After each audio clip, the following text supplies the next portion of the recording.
There's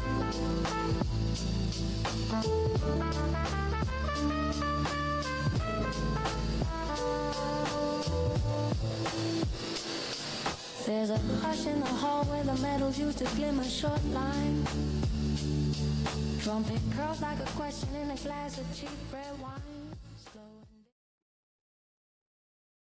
Hey, everybody, and welcome to Barney's Tavern. My name is Bryn Griffiths, and I'm just kind of getting this thing started with my good friend, Chris LaBossiere, who's joining us. Chris, before we get to our guests, and we're really excited to have him with us on the podcast today, but tell everybody about Barney's Tavern and what's it all about. Well, I've always wanted the opportunity to kind of share my thoughts and opinions more in long form. And, as someone who many would know me as someone who spends a lot of time on Twitter, I found that ecosystem getting really toxic, hard to get any kind of message through either way. And so just for a while, I've been thinking about the idea of having something that kind of aligns with my interests, but mostly about, the Canadian conversations I think we should be having, in 2026. What's important to Canada, what's it mean in the world today. And to me, this is probably the best way to do it, is to use it as an excuse to catch up and talk to new people who are, just very important or very good at something or part of that conversation. And so I'll be able to explore conversations with, many great Canadians on many great topics, but it's the conversations I think we need to be having in a little bit more of a kind of conversational and less partisan and less opinionated form as much as I can hopefully do that. Well, this is the first one of these, and of course, it'll be available on YouTube, so you can watch it. It's also available on Spotify and Apple and all the ear candy sites. The other thing, too, great website. We'll talk about all of this throughout our series, but this is episode 1. So tell everybody who is joining us, because this is a guy that a lot of Edmontonians will know, but he hasn't been here for quite some time. So let's get right to it. Sure. Well, I'm extremely excited and happy and more comfortable now knowing that my first guest is Todd Babiak.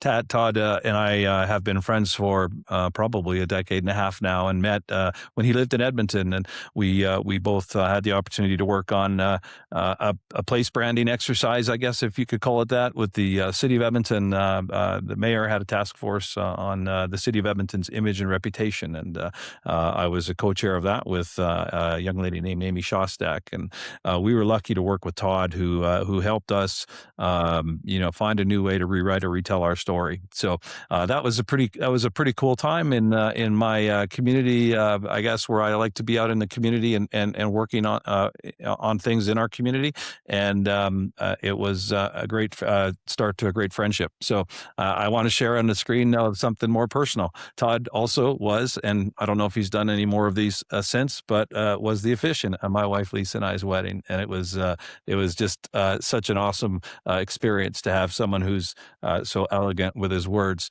to be there to help when I married my wife, and so very, very dear friends, and being honest, one of my biggest concerns in doing this was the nerves of doing something like this, where I'm less comfortable being in the conversation in this aspect, and certainly not trained to interview people. And I knew that there's probably nobody that could speak more profoundly about the topic I wanted to talk about in this episode, but also do it from a perspective on the other side of the world, and somebody that will make me just amazingly comfortable. So I was really excited to invite and get Todd to join us. I went in asking him to join us. One of the things that as I've been tracking what he's been doing, and when he moved away from Edmonton to Tasmania and Australia, is the work he's doing, the professional work he's doing, and also his continuing to write books as an author. And that's probably how I first met him without meeting him, was reading his books, and fell in love with how he described Edmonton, which is a city, of course, we both love, for all its flaws that Todd can write so well about. So when I reached out to him, and Todd sent me a little bit something about what he's working on, his new book, What Gentlemen Do. And I had a chance to, read what Todd had sent me in an email, and it was really interesting because I guess, and Todd, we're gonna hear all about this, but you got Richard Florida, of course, the kind of famous, urban and place brand persons, I guess. And when I read this, and I just thought this really resonated from the work that we tried to do with Make Something Edmonton, and it really resonates with, I think, how you and I maybe even see the world. And this quote about your book, What Gentlemen Do, gets at something most people miss about struggling cities. They come back to life, not from top-down policies, but from the ground up. From a kid in a used bookstore, a song played in an empty downtown, a philosophy class that won't quit.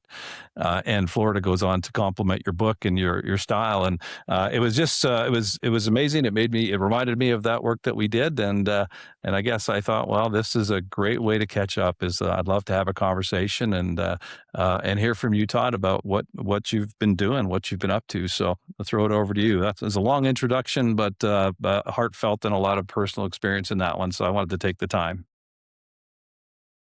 Well, thank you, Chris. It's a real honor to be your first guest. I've been watching the Tavern as it grows as an idea and as a place, and I can't think of a better person to run a podcast.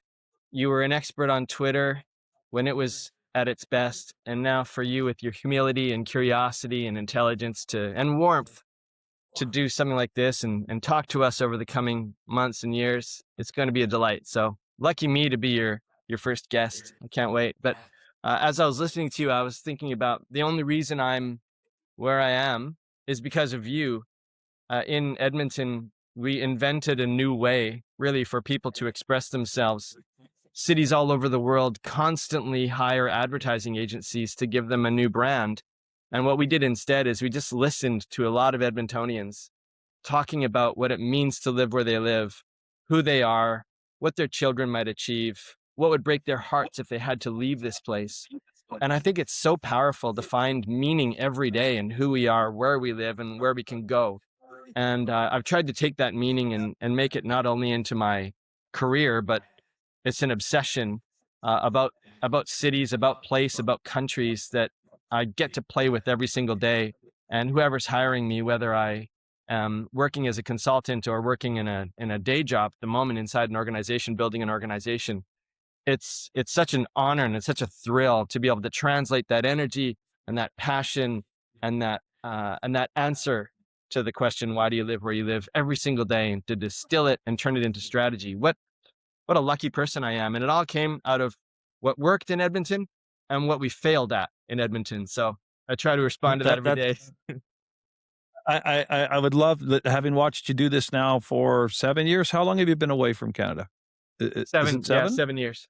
Yeah. So in 7 years, I've watched you from the Tasmania branding experience to where you are now, and it was a vibrant experience in trying to Make Something Edmonton because it was risky. We had a different pressure to have just more of a typical branding approach to try to rebrand the city from a logo brand tagline, if you will, kind of perspective.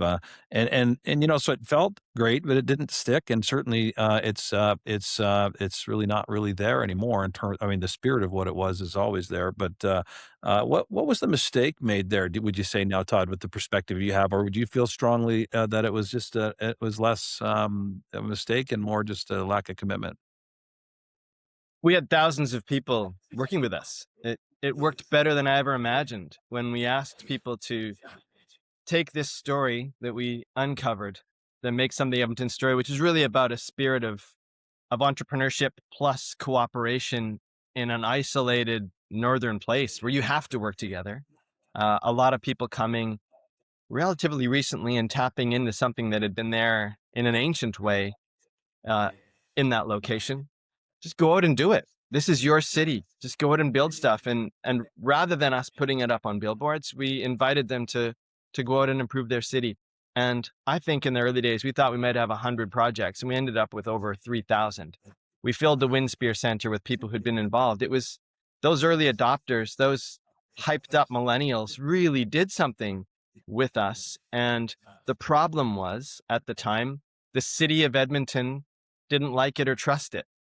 The city machine. And when you leave out the city machine, they wait you out because they have such institutional power, and they will be funding this forever or not. If they're not playing, eventually they'll wait and they'll kill it. They'll just move on. They'll put their funding elsewhere. And I think that was the mistake. You need to make them a big part of this, and you need to help them win using the story. And that's what I got wrong. We battled them for a while, and they cleverly just waited till the moment when there was a bit of a funding discrepancy, and it just died. And that's what institutions do. They'll kill you. So I think ever since then, what led me to Tasmania really was after Edmonton, consulting for other places in North America. I got to do it in Europe a bit, Africa. It ended up in Australia. And I learned from that right away that you really need to involve the city, involve the place, and make them winners.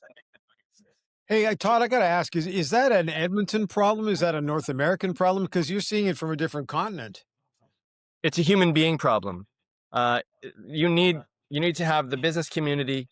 You need to have the community. You need to have the artists. You need to have the young people fired up who understand, here's a problem we can solve every day. Let's get involved. But you also need the forever owners of the institution, which is the city government or the state government or the government if it's a nation.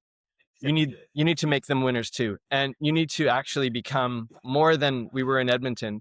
You need to become a laboratory and a strategist in the back room, helping them succeed every single day, because the big battle they have, you're all strategists. Randomness is the enemy of good strategy. New ideas come in, new things happen. And what we all want, of course, is to create a box. This is who we are. This is how we succeed. Every single day we deliver this. And if we give that to the city, which usually has few resources, and they themselves want to succeed like any other business would, if you give that to them, step away, don't make it about you, and help them succeed every single day, from writing the mayor's speeches to informing and helping every team in the city deliver what they're delivering in that Edmonton way, or in my current job, that Gold Coast way. That's how you do this.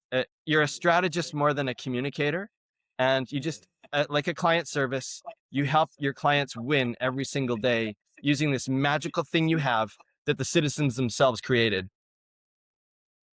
So the natural question, and this is a whole nother season, maybe, let alone episode, and I'm gonna betray the principles of what I'm hoping to accomplish here, which is to stay mostly away from partisanship. So I'd like to ask, like, how does even just the normal cycles of electoral leadership changes, where the vision of the leader has such an impact on the vision of the place and the, frankly, culture of the place and the tone, and because we see many examples, which I want to get into on this show. I want to talk about these places, particularly Canada, but also possibly we get back to this Edmonton and Alberta conversation. But in your experience, what you've been doing with these organizations you work with, and you continue to kind of study and improve the approach, how do you defeat the cycles of visionary leader change, good or bad? I think that's one of the challenges.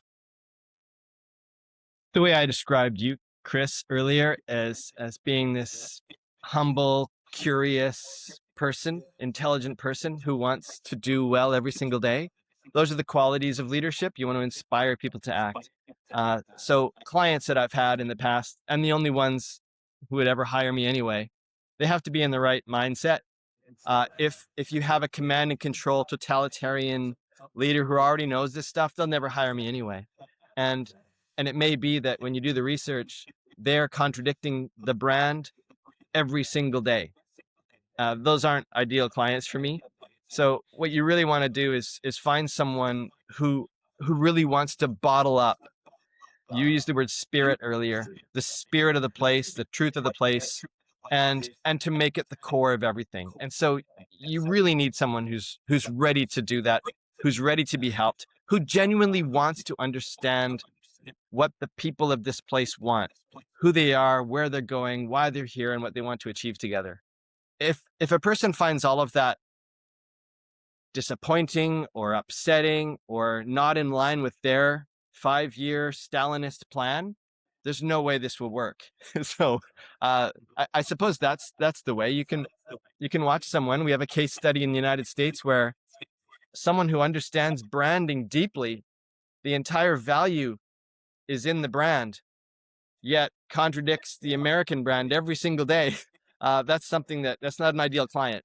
What you sort of want is someone who's so curious about this, and it's not so much about them personally, it's more about what can we achieve together in that kind of bloody-minded and beautiful way. That's an ideal client, and I've been lucky enough to have that in the past. And part two of the answer is the forever work here outlives political cycles in the same way that it outlives the brand, the logo, the tagline. There is something deeper, anthropologically deeper in a place that will outlive all of this. And that's why I think it's interesting talking about Edmonton. I was just there recently, nothing really has changed from 2011, Chris, and we started doing that work. Edmonton is still Edmonton. The core of the place, why it just needs to be bottled up and activated in a new era for a new audience. But nothing really changes except that 2-year or 4-year political cycle or branding cycle or new logo cycle. That's the short-term stuff that's not can have a huge impact, but it's not the long-term value. I guess I also feel that the kind of eternal wave of younger people holds a lot of that up. It carries a disproportionate amount of the weight. I wouldn't describe myself that way anymore. And you can gain a certain fatigue when it comes to having to defend, your civic identity and brand and image and reputation, and still fight over tax bills and worry about essential things that aren't always there. And so I think it's interesting, and I'm hopeful, but yet it seems more interesting, more complex today for some reason. Being, I think, largely because of the social media forces and the snippets of how people consume, an idea. There's a Twitter account, of course, about Edmonton that if you followed, you'd think this place was, like just hell on wheels. And the reality is that's some of the content and the way young people also consume content. So it's really been interesting. Let's switch gears quickly. I've been. It's great to catch up professionally. It sounds and. Certainly it's been impactful because I've seen the effects of it and the awards that you've been able to create.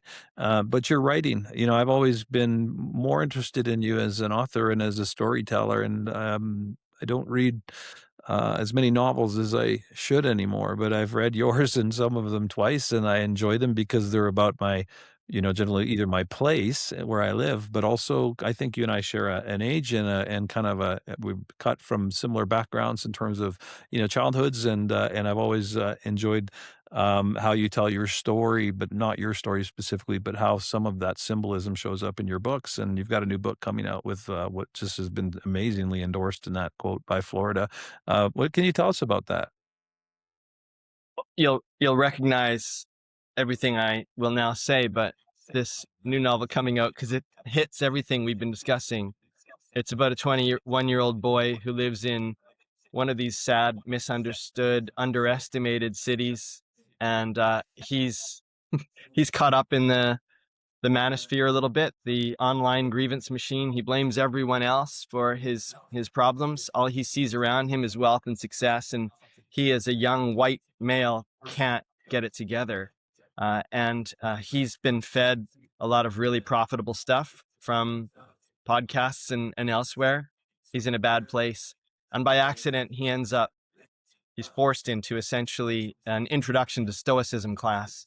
And his professor, who's from New York, really inspires him, teaches him a little bit about stoicism. Then he goes deep into Marcus Aurelius and Seneca and Epictetus and starts applying it to his life comedically, but seriously as well. And he decides, when he learns she's going to be leaving, she's got a job back in New York, and he's really invested in her, as well as his childhood friends who he's lost contact with, and someone he was in love with as a younger guy. He decides what he can do, because stoicism is all about what's in my control and what's not. He decides to fix his town. He's going to turn his fictional city of Walleye into something better than New York City. So that's what he does. The rest of the novel is, can he do it, and can he keep people in his town? I got to ask, is this a guy you know? Is this a collaborative effort of people that you've met? Who is this guy, Todd? Well, I suppose Chris mentioned growing up similarly. I grew up poor around a lot of rich kids, and I didn't know what to make of it myself. So not the right era, but certainly it's something I deeply remember. It's a big part of me. My daughters are 20 and 18. And so I was watching young men around them, my nephews, other young men. And then I think we have all watched what's happened with a very profitable, manipulative, cynical group of people taking that grievance and anger and making a whole business out of it, and what it's doing and how it's destroying a whole generation of young men. So I suppose sociologically I'm interested in it, but it's kind of me in the sense that I'll always be that kid growing up in a city that everyone makes fun of and that doesn't mean anything and will never achieve what everyone else is achieving in the world. So that underdog thing is something that I find endlessly fascinating, and I try to make it funny rather than bleak, and hopeful rather than hopeless. And so it's kind of my wheelhouse, I suppose. I keep going back to it. I'm going to. I wanted to bring up the book cover, Todd. You shared with us what looks like a preview. I don't know if this is allowed to be shared, so I apologize if it isn't. But yeah, how do you inspire a book cover? I've always been curious about that. I don't think I could get to writing a book even, but the thought of what would be on the cover seems to flip into my head. How do you do that? It's funny. I can take you through a little process. So they gave me two options. One was very artistic and modern, and it looked like one person I showed said, "Oh, that looks like it belongs in a museum," like a beautiful book cover. And then this was a little bit more playful, a little bit perhaps more inviting, a little bit more mysterious. And they go back and forth a little bit. It was zoomed out at first, and then it's zoomed in, and where the words are change. I'm colorblind, and so I do try to get involved in the conversation, but I mostly just show my family and friends to say, which one, what do you think? They tend to give you one or two. A previous novel I wrote called The Empress of Idaho is being re-released at the same time as Monument, it's called now. And they had two covers completely different. And the same thing, I just showed a bunch of people and it split almost 50-50, and then I just let the publisher make the decision.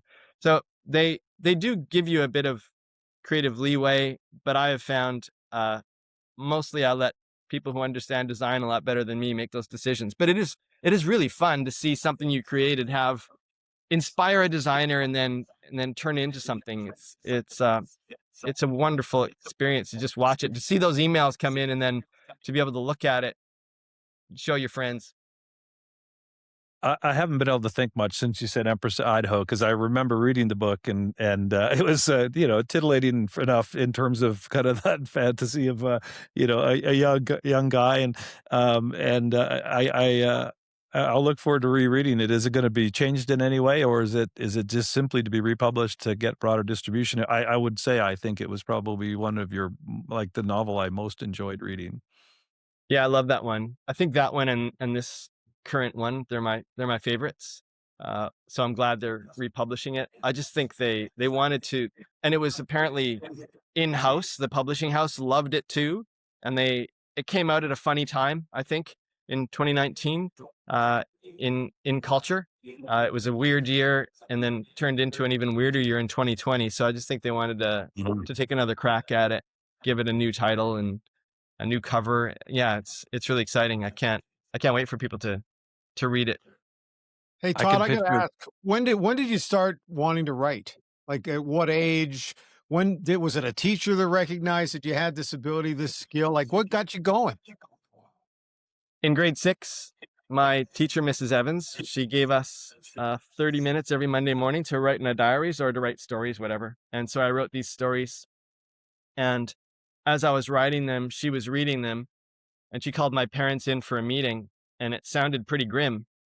And I was sitting outside the office, and I heard them talking, and she basically said that I need to see a psychiatrist. There was something dangerous and frightening about me, because these stories were about cannibalism and murder and whatever I thought sex was when I was in grade 6. I had no filter. I was just writing these things, and it frightened her.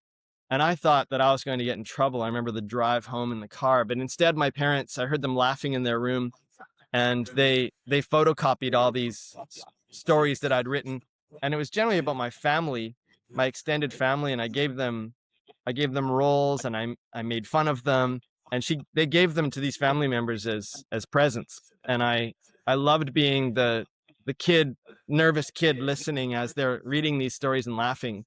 And I suppose I got hooked at that time, though I never thought, and I still don't, that it can be a full-time job.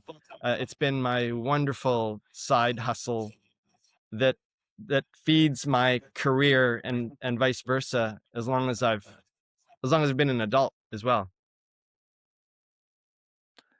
I'm curious, Todd. Let's switch gears a little bit to the view you have of Canada from where you sit now, and I'm sure the last 7 years particularly couldn't be described as normal in any capacity on the planet.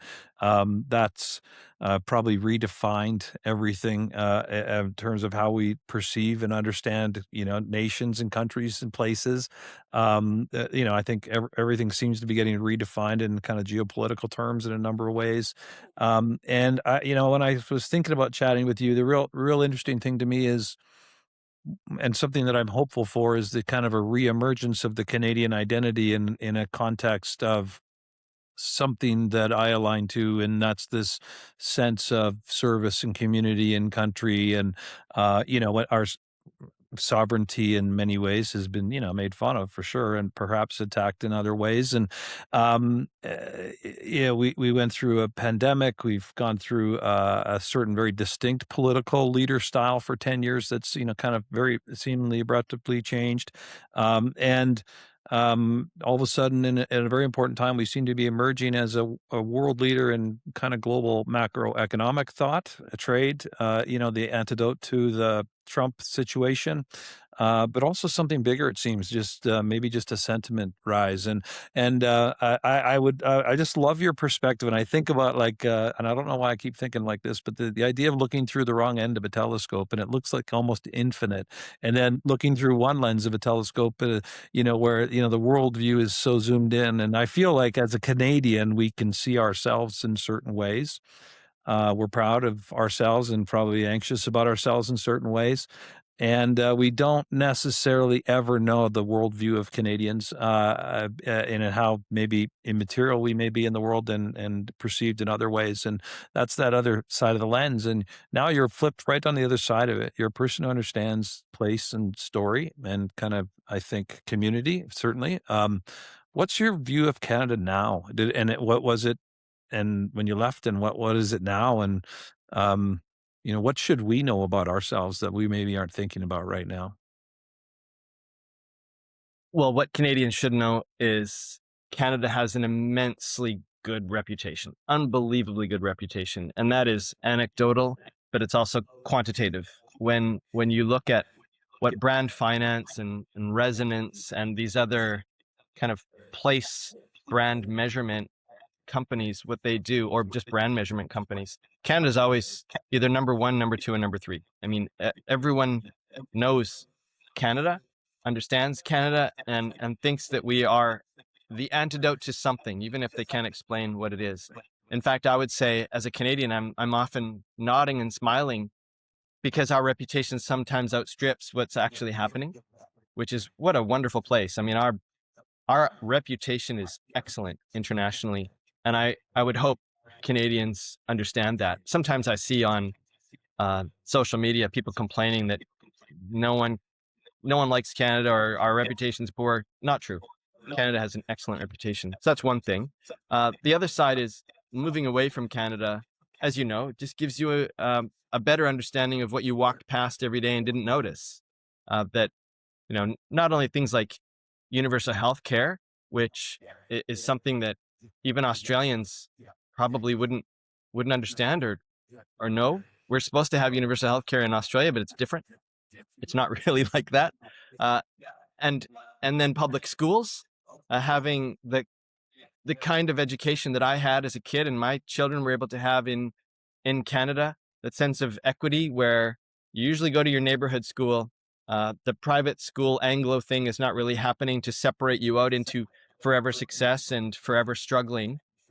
Bringing people together from different socioeconomic, different ethnic, different communities, rich, poor, boy, girl, everything is so good. And I remember sitting in many rooms where here in Australia, where they'll bring in young people at an adult event, and they tend to go with the most elite private school. I love Australia, but it's just a thing that happens here. In Canada, this wouldn't happen. I think the French influence into Canada, and then with the English, and then with kind of what John Ralston Saul calls the métissage, the Métis aspect of our country, just the mixedness from the very beginning, and having 3 leadership structures in the early days. I think it's done a lot for Canada, and has created a culture that we sort of look past without understanding. There are things we can fix, certainly, but we're at a moment now, and I know you don't want to get political here, but the Mark Carney is a natural. I don't want to get political, but you can get political. Todd. Mark Carney. I don't want to be I don't want to be partisan, but I want to have like really pointed conversations about the shit that's good, bad, or broken, and that requires us to get through politics, but certainly not necessarily in an opinionated way, more in a curious way. So, I'd love your frank observations on kind of our political, like how the Canada's seen politically, I guess, or what you were going to mention there. Well, yeah. Don't pull any punches. Almost apolitical with Mark Carney, but at the moment he just seems to do a really nice job of what a strategist should do: listening, distilling, expressing, and turning that into strategy and action. He doesn't seem too distracted by political opportunism. He seems to understand Canada's place in the world, its strengths, and what we can achieve together in a way that I've kind of not seen a leader do in my lifetime in Canada.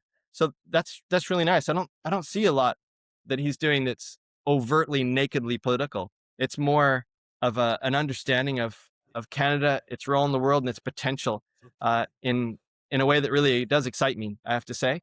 And I think that's something that moving away from Canada really gives you, is an appreciation for what really works, but also, gosh, if only we knew what our potential was, we could really go after it. And the competition with our neighbor to the south will never end, but we do have to understand they're just better at certain things than we are in Canada, and we have to go after that, own what we can own, but do what we're doing now, which is let's make friends with a bunch of other people. I have to ask whether or not, and because of your distance, whether or not you think that we're now falling back into a default of being overly negative about everything. It just seems that way to me. Now, I don't know if that's social media or what it is. Maybe it's the way the media is portraying things, but it just seems like everybody immediately goes to the negative these days. And I don't know if that's fair. I don't know if that's real, but I'd like to hear your thoughts on that. It's the algorithm. Anger drives engagement. And so if you're online, all you see is anger. If you're offline and you just listen, you're speaking with people, human beings have not really changed. We love the notion of opportunity. We like talking. We like doing this. We like looking at what Canada is and could be, and how could we build something together. All of that is true. But a little like the novel I'm writing, that anger, that fear and fury that comes from being online, especially the Facebooks and what is now, what used to be Twitter, and now I don't even know what it is. It's all you'll see, and I think if you live there, all you see is Canada is a dump, and we're not respected in the world. We can't achieve anything, and we're making bad decision after bad decision, and that's just not materially true. I think when you actually spend time in Canada and you look, just forget it and just look, and experience the magic of the place and how people from all over the world can come together pretty unself-consciously and build and create in one generation, transform from poverty to wealth, to have opportunities that people in other places just don't have, and then from time to time really own something. I think Canada has the potential to do so much more than we're currently doing. We have the best of Europe. We can borrow the best of the United States in that, and I think we can go. I think we can go far further than anyone is recognizing within Canada, certainly online. But I do think Mark Carney is onto something, and what Chris is showing here is so good, because even the idea of making these multilateral agreements with our friends who are always on the sideline makes beautiful sense. Let's forget about the big bully and work with our cousins. Let's work with others who think similarly, who are in the same boat, who have the same fears, and who have the same social media grievance engine that is driving so much negativity and forcing us to miss opportunities. If everybody could just plug into Todd when they went to sleep and just listen to it overnight, Canadians, we would be kind of running through walls and and doing whatever we could do to kind of perpetuate these thoughts. I just and I want to go back to your comments earlier, that the conversation around politics here actually is fascinating, because Mark Carney has, I'm a traditionally center right, free market capitalist, but fairly progressive and in terms of my politics. But I haven't seen the prime minister act political in any way, and I think actually I think what he's done has been an extraordinarily inspiring way to reset Canada's economic confidence, its pragmatism in the size of government, just things that kind of are hard to peg on one political map. And as an entrepreneur and as a person who works in kind of the corporate world, I guess, if you will, and or at least in the world of investment and money, I love watching him, the way he acts. He's a political actor. He's very good at it. And when I saw this quote, "Middle powers must act together, because if we're not at the table, we're on the menu." I mean, that's a water cooler joke in a lot of businesses today because of all kinds of things. It's just good, solid advice. And he seems to be the kind of person that can work in any room. So I'm extremely proud right now of Canada's identity and how the lift it's I think it's maybe giving the world some hope, and I think it's directly related to Prime Minister Carney. He's the man for the time, for sure. I'm shocked how we don't get better optionality out of more the conservative camps, but it seems like, I'd say conservatives and to another degree, those more left of center are kind of gravitating towards populism. And I think there's a macroeconomic reason for that. I think there's a whole backdrop of the cost of living and inflation, and some fundamental flaws in how the economic system, is designed. And I think the income, wealth, age, gap, those are all going to be insurmountable problems we haven't figured out yet. And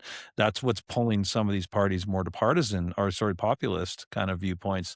And Carney just seems to be able to dance around just picking the perfect things that help the country and seem to help him politically. So it's been real interesting, and I'm pretty thankful that right now we've got a leader like we do, and we'll definitely see where it goes. I'm hopeful, but it's a dangerous world, and it feels like the world's increasingly getting more complex by the hour. So lots can change. Todd, I appreciate that. I'd love to, if we want to wrap on something and a conversation that we started at the top of the show with, and then, but I know we could dive into forever, but Edmonton so well, and Edmonton and how it fits in Alberta, and of course, how Alberta fits in Canada. And in that way, we talked about the political structure. You mentioned our 3 levels of government being an asset to our country, and I was trying to understand how I suppose in a balance of power way, it's created a social construct that balances certain tensions, but it also seems to be the ultimate bane of our ability to get anything done. And I'm looking from the lens of Edmonton, which is very at least has shown very kind of progressive left of center, tendencies, and making decisions that feel are in opposition in some ways with the political parties at the provincial level, and then of course between them is that indifference or difference between Alberta and Canada politically, and with the experience that you've gained with the ability to access cultures. I've never been to Australia or New Zealand or any of those, kind of South Asian countries. But I feel like Australia. I don't know why. I feel like Australia is going to be very much like Canada, but bigger and more dangerous stuff that could bite you. And in many ways, I feel like we'd be similar. And I'm curious your perspective on Edmonton and Alberta and how it can, kind of shape or form its identity or what it should do to do that. It would be interesting to get your perspective on that now, and you could speak maybe more freely about it. It's interesting for you, Chris, thinking like a business person about all of this. And I've tried to take those principles into this work that I've been doing ever since we started doing this in Edmonton. I work for the Gold Coast now, and the way that your ultimate strength can be your ultimate weakness, and vice versa, always comes into play. Here on the Gold Coast, tourism historically has been the number one aspect of the economy tied to development, and it built this place really quickly. And now, as we're trying to diversify away from that, because it's not actually all that true anymore, it makes it difficult. The more you talk about tourism, lifestyle, the beach, the sun, the weather, the more difficult it is to look for investment and serious students. And so you have that duality. And so you have to find, okay, what's the story that unites all of this? And it turns out here, it's just positive transformation. If you listen to people here, it's all about, I changed my life in this place and I couldn't do it in Melbourne. I couldn't do it in Sydney. I was totally locked out of the leadership structure in London or wherever I was from. And here on the Gold Coast, no one cares about that. I can just go off and do it. And in some ways, it reminded me of Edmonton. When I was doing the interviews in Edmonton in 2011, I heard that from people, that where they were from, it was not possible. And now in Edmonton, it was. And in some ways, looking in, despite the social media channels that you talked about earlier that make Edmonton look like a shithole. And by the way, every city in the world has an account like that. It's just something that every city does. It's an engagement machine around humiliation and horror, not unique to Edmonton. But what Edmonton does have, as we were saying earlier, that spirit of enterprise and entrepreneurship, and we can build from a sole proprietorship to a multi-billion-dollar company, from a little festival to the biggest fringe in the world, from a couple of doctors building a video game company to one of the best in the world, and then spawning so many others, a training company like your own, doing what you've been able to do from a little idea about a new way to do flight training. This is the Edmonton story over and over and over again. And if you look globally, if I look at the opportunities in Australia, in Canada, I can't think of another city that would have a relationship between opportunity and cost better than Edmonton. And I know it's still too expensive, but I just looked this morning. You can buy a beautiful 2-bedroom condo in Garneau, my old neighborhood, for $250,000. You can make over $100,000 a year in your starting role. 2 people wanting to have a child. This is a really special opportunity that Edmonton still has, and most other large cities in Canada, Australia, you're just locked out. It's really difficult for young people to get a start. So if I were a young person betting on any city, I would bet on Edmonton. And if you're there, you stay off social media and you just look around in the winter, in the summer. Edmonton has something that other cities just don't have. Fabulous restaurants, great opportunities to get out in nature. It's got those wonderful bike lanes that I love, but it also has really nice infrastructure if you like driving around in your truck. It's got a great little downtown that's just always in need of love and attention. It has Old Strathcona, a lot of fun in the evenings. everything you would actually want to have in a city, Edmonton has. We can improve the airport, and you can always do better around crime and things like that that are going to be kind of forever problems. But if you just take an unvarnished look at a sense of opportunity in a place that is open to newcomers, open to new ideas, there's really not a better proposition than what Edmonton has. Nothing has changed since the time that we did this work together, Chris. It just needs to be lit up again. And I'm afraid that the city council spending millions of dollars on a new tagline and a website that an ad agency is going to build for them, unless they're listening to the work we did ages ago, they're not going to do it. What does it is just people understanding this city for the next 10 years could achieve so much based on it being open to young people and open to a sense of opportunity that no other place has. Your children will have a better education at Edmonton for free than almost anywhere else in the world. What better proposition could there be, knowing that you will also find a great job? You'll be able to build something, and when you want, you can go off and start that business yourself, and you can be Chris LaBossiere. Chris and Todd, I got to bring up something. So I'm older than both of you guys here. So I go back to 1978, which was my graduation year. It's also Commonwealth Games in Edmonton. And I really felt that the city was just vibrating over this event that was new and exciting for us. New stadium, just a great feel for the city. The LRT line went in through for the very first time. The city that got it next after Edmonton was called Brisbane, right? So what's happened? And I'm looking at Google Earth right now, and I'm looking where you're living, Todd, and I'm seeing you're so close to Brisbane. You know, they've got the Olympics are coming up, but tell me a little bit about Edmonton. I thought grew substantially after the Commonwealth Games. Brisbane came along; it's growing at a crazy rate. But it just seems that there's a lot in common between these two cities. Am I wrong on that, or is that just the way I'm seeing things? Well, the Gold Coast is a city south of Brisbane. It's a city of about 700,000 people, and it's way newer. It doesn't have some of the old traditions and what some people might call an old boys network that Brisbane might have. So Right. I think the reason I think of Edmonton as being closer to the Gold Coast is it's just open to new ideas. It's open to positive transformation. It's unpretentiously ambitious the way Edmonton is.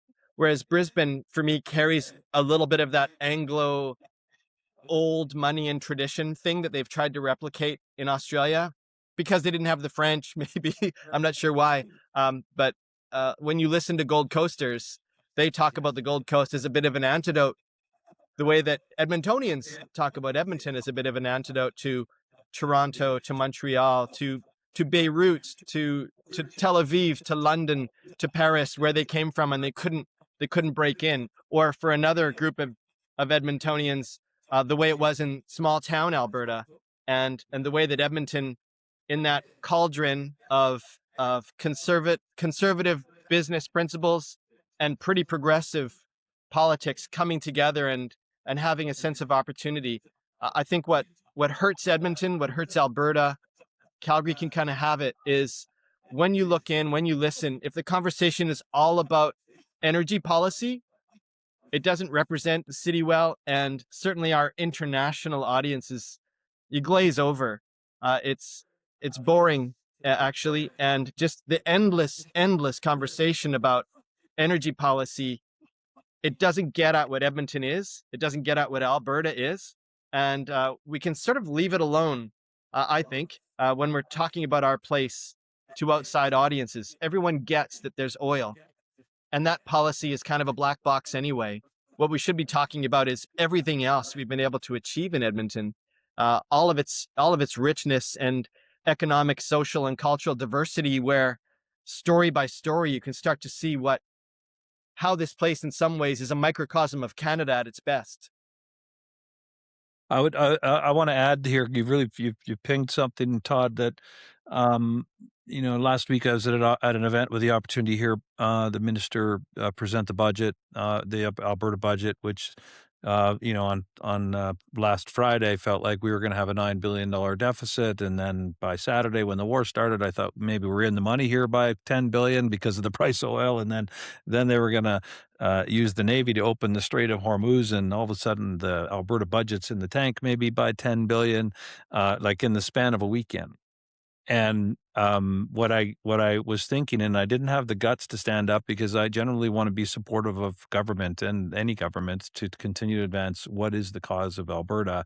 So maybe I chickened out, but I really wanted to question a couple things. And one is an example where I feel like politics has, two examples. One is really distinct and easy. I think Alberta's moratorium on green energy projects, which like shed billions and billions of dollars of, free market economic investment interest in Alberta.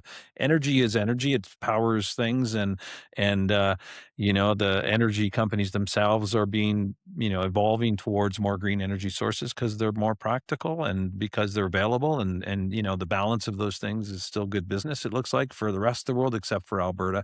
That's frustrating.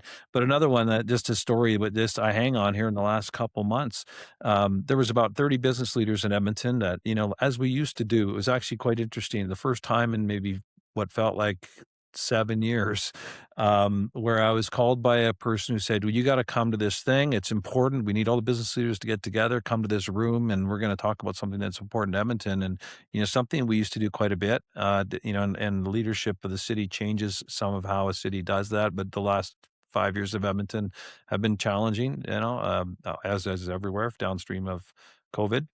But the idea was to attract this defense strategy bank, which is ultimately a new bank that will be stood up that will support NATO countries with about $500 billion of money to be invested in defense spending by countries, where they'll borrow from this bank to fund the defense infrastructure that's needed. And obviously, Canada is at the very front of that list, or near the front of that list, of $100 billion of a defense investment. And this bank is looking for headquarters, and this bank is going to be, seemingly looks like it's going to be headquartered in Canada. And at that time it was possibly Singapore, and it really looks like it's going to be a Canadian bank. And the city leaders came together, and we had everyone around the table, and who wasn't there was city leadership. Really the province, and it was all the agencies that you would recognize still, and some new ones, and hybrids of some that you wouldn't recognize, that continue to get kind of thrown together to advance economic development. And we couldn't get we could get consensus in the room. We couldn't get support for our consensus that Edmonton should attract this bank. It's 3,500 head office jobs in a knowledge economy, which has ties to our local defense economy, our defense infrastructure. A lot of the spending protecting the North would be in Edmonton. And we have a bank. We have 2 chartered banks in Edmonton. We have a bit of a bank cluster.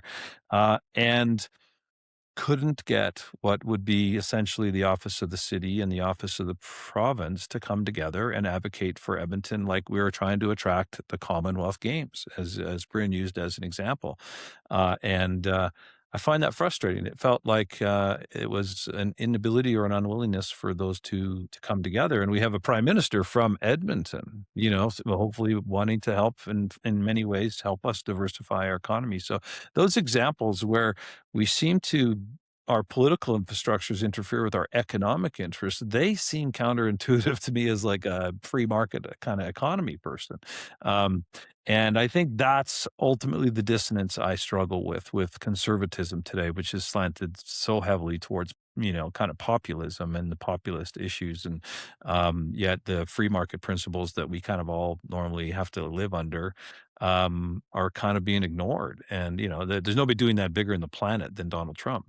He's says one thing, does another thing, and then steals, hopefully, behind the scenes where people can't see. So, if you had to, I guess if you had to give some advice to Edmonton now, if you were here, you're very hopeful about what we do and what we are, sort of who we are and what we can do and how we could thrive as a community. But if you had to advise the leaders of this city right now, what would you advise them to do?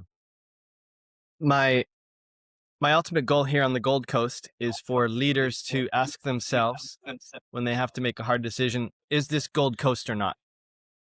And if we understand that, we can build on our strengths, and we can say no to what we have to say no to. And I suppose that's what we need for Edmonton. And is this Edmonton or not? We need to know why we'd be asking that, and we need to know how to answer that question. And I think what you're saying is we don't know how, or we're caught up in nonsense instead of thinking about our long-term strategy. And what a brand really is who we are at our best, how we ought to grow. And that's clearly missing. Just that Edmonton on a page. Who are we? And what should we be going after? What are our opportunities? And what's the space we can play in? And the two examples you gave around energy, that short-term thinking, understanding that China, if we're not careful, and it looks like we are letting them, China is just going to lead new energy. They think of energy as energy, and they don't have enough oil, and they're doing amazing things with renewables. It's just unbelievable. And why would we leave that to China? I don't understand it. And just for political reasons, that's one thing. It's such an opportunity for Alberta, and we could sit here and go through the list of things from wind to solar to geothermal, all the way up to today, in how we've left opportunity on the table just because we can't get past oil and gas. So that's upsetting and a forever problem. And I think we've had moments where we've done better, but you just need a proper leader, as you say. And we need the business community to express itself forcefully the way that you're talking. And then number two, when you have an opportunity to attract someone to Edmonton, what's our proposition? What do we stand for? What's the opportunity? Who are these people, these 3,500 people, and why would they be coming here? I bet they're looking for what Edmonton offers. The C-suite can live anywhere, but they might have 3,000 employees who, if they understood what Edmonton could give them, how it could advance their careers and their lives and their families, generations of their families, would understand that Edmonton has something that a lot of those other cities who are competing for this would not have. Singapore has a really nice warm climate, but you're going to be living in a little box. In Edmonton, you can live wherever you want. You're going to get a mortgage to live in a beautiful place. Your children are going to go to a magnificent school. You can have fun in the winter outside skiing and snowboarding and jumping in the car and going to Banff and Jasper for the weekend. In the summertime, Edmonton has a glorious climate and wonderful things to do all year. And it's easy. We have an airport. You can jump on there and go where you need to go. If we were able to put that pitch together, I don't see how anyone could say no. But as you say, if you have a pretend democracy in Alberta that is really a command and control economy around grievance politics and oil and gas, sadly, we're going to be at the whims of commodity prices forever. And the economies that are dynamic and wanting to own what comes next are just going to leave us behind. It's been a heartbreaker to see. I love what the machine learning and AI industry has done so far in Edmonton. But if Edmonton and Alberta had understood what we had there 15 years ago, there would be big, big companies headquartered in Edmonton running what's now running the world. And I think it's just a mindset shift that we tried to tap into in Edmonton in 2011. But I think that city at its best is still that city at its best. And finding a way to communicate that to leaders, and even grudgingly bringing in some provincial leaders. But the way to do it is just have this business community lobbying and telling the truth. We're lousy promoters, oh boys. We're lousy. We just don't tell the world what we can do, what we're capable of doing. This sounds like a great spot, Bryn. I have to put in this plug. It's not a paid endorsement for my Nice. my good friends at Hanson Distilleries here in Edmonton, who came up with this amazing cream liqueur that's flavored candied milk chocolate mini yeggs. And It's amazing. It's absolutely actually amazing. So I'm going to throw it in there as a plug, because we have a lot of creative entrepreneurs and we don't tell our story well enough. And when we do, Yeah. we tell it very tongue in cheek, and we're very kind of self-deprecating in many ways. I think that's part of our style. You know, I didn't want the show to be all about that, but it's such an important part of Todd and I's history. Todd, you hit something on at the very end, and I want to touch on that and wrap up on this. It's a question that I think I could probably take to any guest I'll have the chance to talk to throughout this experiment. Um, You've got two daughters. We met in that context. When I first met you, I remember lunch at the SoCat restaurant, and the oldest restaurant in Jasper Ave in Edmonton. And we were just so curious about each other on Twitter, and I was curious about your experience in France, which now I totally understand as the president of the Juno Beach Center, and getting the chance to really connect with the community of France and in Normandy, particularly in the town, of course, Saumur, where our museum is. It has been so amazing to see the French culture, you know, truly, and especially through the lens of those who appreciate this service that Canadians, you know, brought in the Second World War. And um, but the context of our meeting was my curiosity of your time in France. My curiosity as you were a journalist, of course, at the time, and an author, and we both had daughters. And I remember talking a lot when we first met, exploring that. And I shared with you my experience of traveling with my daughters. It was something I did where I worked a lot and unfortunately didn't have as much day-to-day time, but we always went on a trip every year.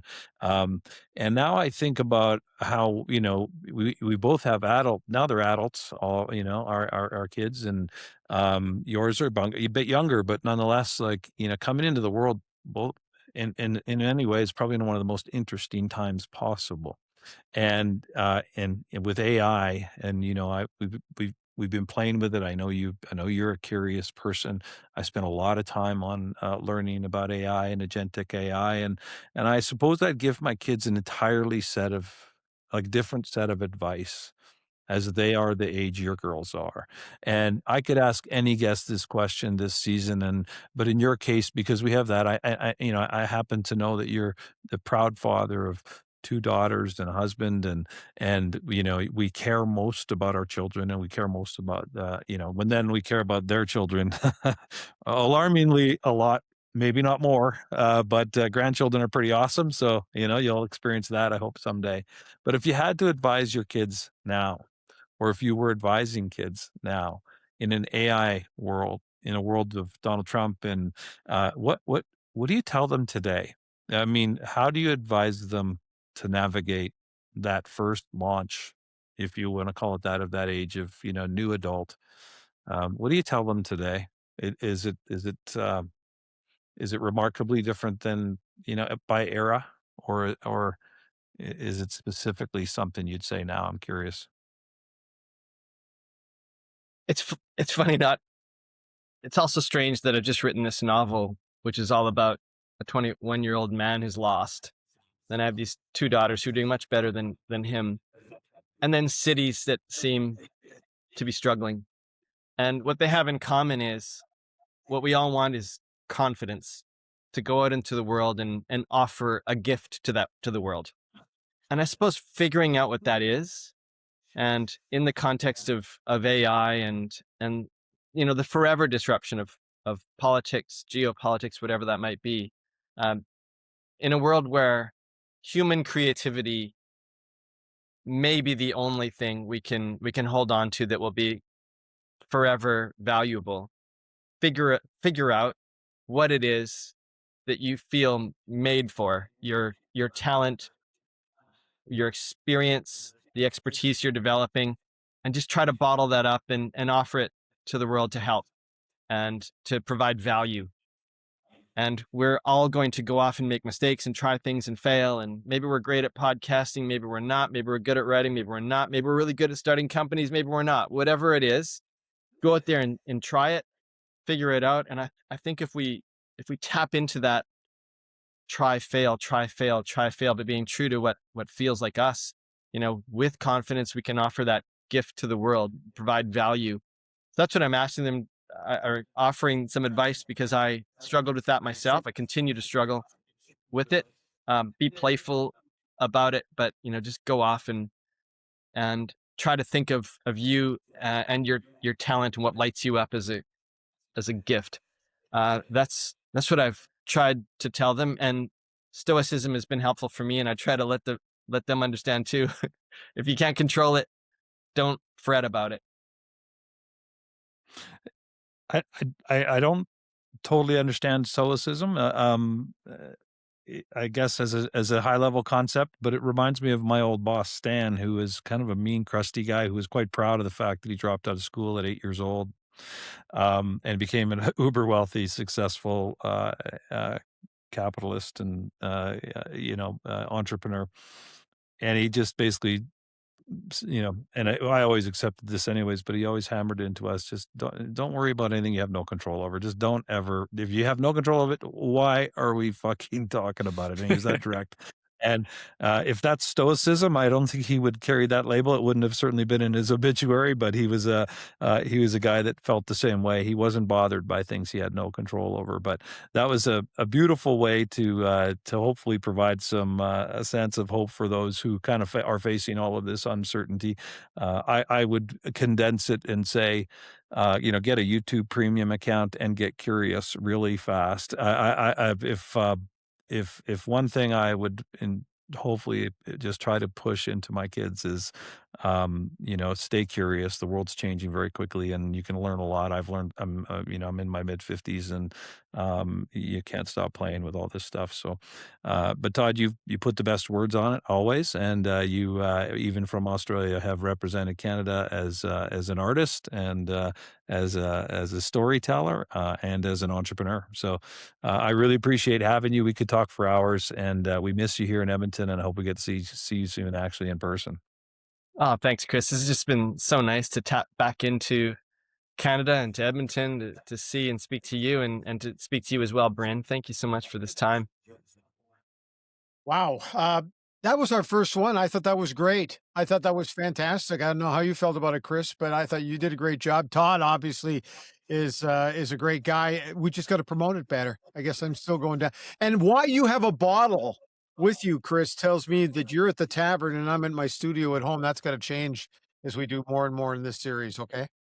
Yeah, well, it's always there'll always be something open next to me here, and it helps with the nerves. Honestly, it's just easy when you can have a conversation, and I think I should have focused more just on the very high level arc of what it is that I hope to chat about and make it conversational. But I knew Todd would essentially make that easy on the other side on me because he's such a great communicator. So I hope it didn't turn into too much of an Edmonton bullshit session, because I didn't want it to be that, but it's so impossible not to talk about that, considering in many ways how I think we've completely fucked that file up. Well, we'll mix it up a fair bit on this podcast, which is great. Which, as I said, we're going to be on Spotify. We're going to be obviously on Apple, on the audio side, and video wise on YouTube as well. So lots more coming your way. And if you need to know more about what Barney's Tavern is all about, just go to the website, which is obviously barneystavern.ca, right, Chris? Yes, indeed. Okay. Thanks for joining us today. Thank you, Todd. Thanks, guys.